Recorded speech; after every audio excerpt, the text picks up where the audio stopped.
remember, you got to make sure you're bending up a whole step. So 2 frets, and always check it if you need to. If you're on 7, go up to 9.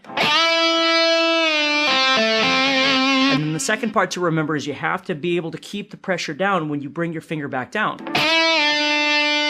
And then the third thing, of course, is the pull-off. You got to get that middle finger out of the way when you do it. Now, we can go anywhere from there. For instance, after I've done the pull-off, so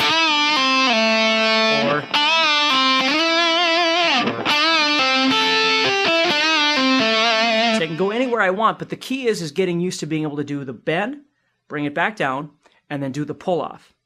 Lots of common classic rock, hard rock solos use this kind of technique. And what I'll do is I'll show you in the 3 pentatonic positions here, the prime positions. Here'd be my first one. And then you move it here, do the same thing. And here you do the same thing. So you can do it in any of those positions, and of course, like we talked about earlier, you can connect all those together. So if I went...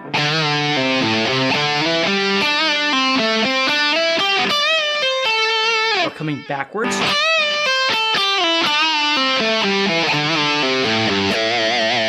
Okay, or just creating a repetition lick out of it.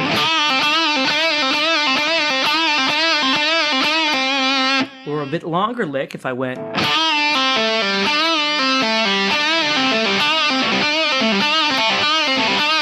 See, there's so many things that you can do with it, but the key is making sure that you can do the bend, you can bring it back down, and you can do that pull-off. Okay, here's another one from a real famous classic rock tune. This one goes...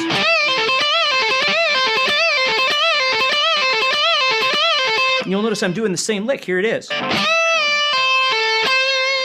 Same exact lick you did right here. But it's an octave higher.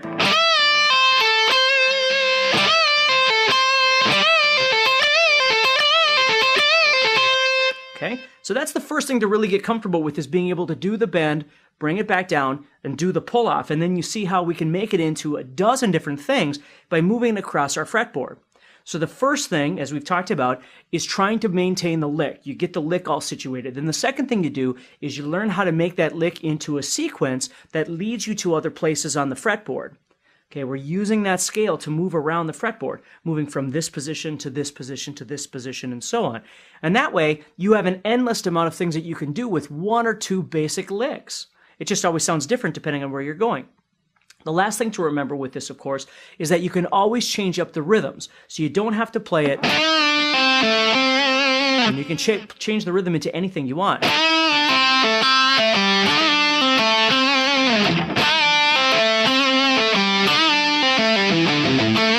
Right?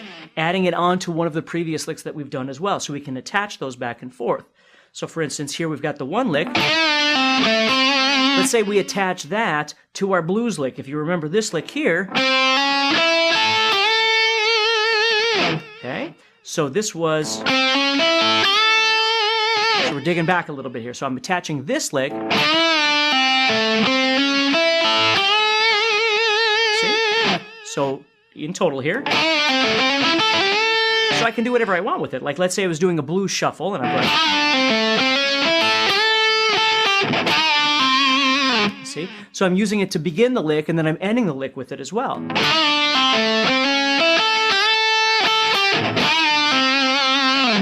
Okay? Or a straight rhythm. Okay? So it's pretty cool, because you can use those in all kinds of different places.